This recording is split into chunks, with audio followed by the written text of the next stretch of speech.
highlights of one of those labor struggles that you worked in early on? Well, there were obviously there were dramatic pieces, firefighter strikes, interruptions of public education, that sort of thing had a sort of crisis aspect to it. And we stayed up all night and we drove through the snow in Wisconsin, and we felt like we were doing very important work in the public interest. And we also felt as if we were at the leading edge of something, which is also always stimulating because the dispute resolution doctrines and theories and approaches were only evolving in those days in public sector labor relations. So we were in a mode of inventing. I don't think we thought about it as much as we should have. Some of us thought more about it than others.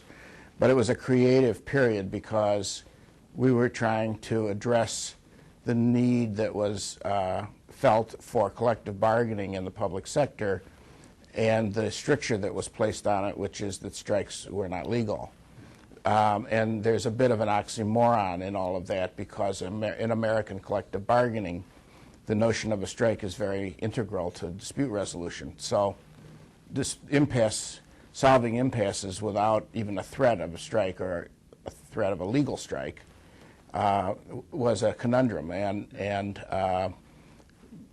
it wasn't simply an intellectual challenge because schools closed and once in a while a fire department or a prison closed or a hospital, or I mean there was a real crisis nature to the work. And frankly, not only did it give one some satisfaction to be able to get through the crisis, to be able to address it in some successful way, but there was a sort of ethic that one got implicitly from it, without deliberating about it, that your work was important, that you had to serve the people that you worked for, that your personal circumstances had to be subordinated to the parties and to the dispute.